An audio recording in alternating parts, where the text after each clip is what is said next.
নাহমাদুহু ওয়া নুসাল্লি আলা রাসূলিহিল কারীম, আম্মা বা'দ। আজকে আমার আলোচনার বিষয় হলো এই পৃথিবীর আকৃতি কেমন সেই বিষয়ে। অনেকেই বলছেন পৃথিবী চ্যাপ্টা, অনেকেই বলছেন পৃথিবী গোলাকার, অনেকেই বলছেন পৃথিবী ডিম্বাকৃতি।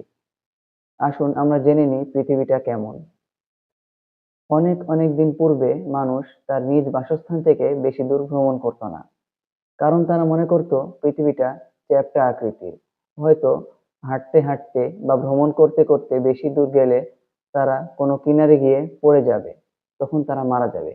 এ ভয়ে তারা বেশি দূর ভ্রমণ করত না। কিন্তু স্যার ফ্রান্সিস ডেক 1597 সালে নৌ ভ্রমণ শুরু করেন। তিনি নৌকা ভ্রমণ করতে করতে একসময় পুরো পৃথিবীটা ঘুরে ফেলেন।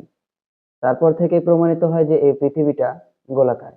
কিন্তু আল্লাহ তাআলা পবিত্র কোরআনে সূরা লুকমানের 29 নং আয়াতে বলেছেন, আলাম তারা আন্নাল্লাহা ইউলিজুল লাইলা ফিন নাহার ওয়া ইউলিজুন নাহারা ফিল লাইল।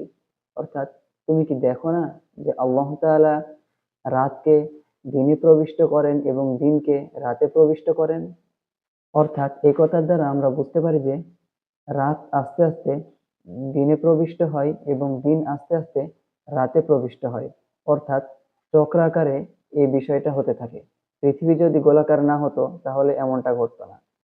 জার্মানির মেনজে অবস্থিত জোহান্স গাটেনবার্গ ইউনিভার্সিটির একজন প্রফেসর এবং প্রখ্যাত ভূতত্ত্ববিদ ডক্টর আলফ্রেড ক্রোনার তিনি বলেছেন, মুহাম্মদ যে সময় জন্মগ্রহণ করে সে সময় কোনো মানুষের পক্ষে নিউক্লিয়ার ফিজিক্স সম্পর্কে জ্ঞান দেওয়া সম্ভব ছিল না এবং এ সম্পর্কে কেউ কোনো তথ্যই জানতো না। পৃথিবীর উৎপত্তি কিভাবে হলো, কিভাবে পর্যায়ক্রমে এই পর্যন্ত ধারাবাহিকতায় পৃথিবীটা চলে আসছে, এ সম্পর্কে কেউই ধারণা দিতে পারতো না। তো সে সময় মুহাম্মদ সাল্লাল্লাহু আলাইহি ওয়াসাল্লাম যে তথ্যগুলো দিয়েছেন সত্যিই বিস্ময়কর।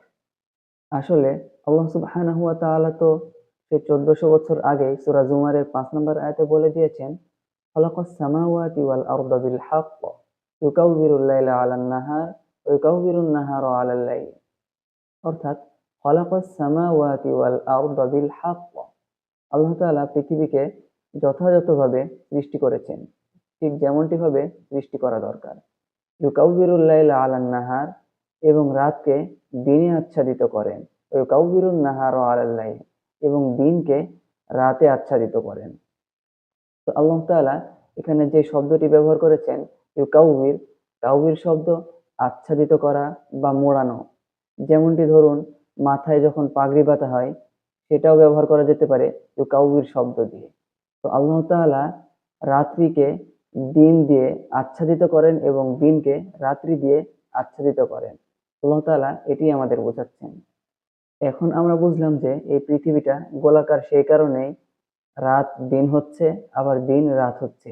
আসলে পৃথিবী পৃথিবীর জায়গা থেকেই ঘুরছে। ঘূর্ণায়মান অবস্থাতে থাকার কারণেই রাত্রি এবং দিনের পরিবর্তন হচ্ছে। তো এবার বিজ্ঞান বলছে পৃথিবী ঠিক গোলাকার নয়, একটু চ্যাপ্টা। আসুন জেনে নিই কোরআন থেকে। আল্লাহ তাআলা পবিত্র কোরআনে সূরা আন-নাজিআতের ৩০ নম্বর আয়াতে বলেন, ওয়াল আরদা বা'দা যালিকা দাহাহা। অর্থাৎ পৃথিবীকে আল্লাহ তাআলা সৃষ্টি করেছেন ডিম্বাকৃতি করে। দাহাহা শব্দের অর্থ হলো উট পাখির ডিম। দাহাহা দ্বারা উট পাখির ডিমকেই বোঝায়। অর্থাৎ পৃথিবীটা ডিম্বাকৃতির। তো এখন আমরা বুঝতে পারলাম যে পৃথিবী ঠিক গোলাকারও নয়, ডিম্বাকৃতির। এভাবে আধুনিক বিজ্ঞানের প্রত্যেকটা বিষয় আল্লাহ তাআলা কোরআনের মধ্যে স্পষ্ট করে বর্ণনা করে দিয়েছেন। শুধু আমাদের জ্ঞান আহরণ করতে হবে, কোরআন থেকে শিখতে হবে। আল্লাহ তাআলা আমাদের সবাইকে বোঝার তৌফিক দান করুক। আমিন।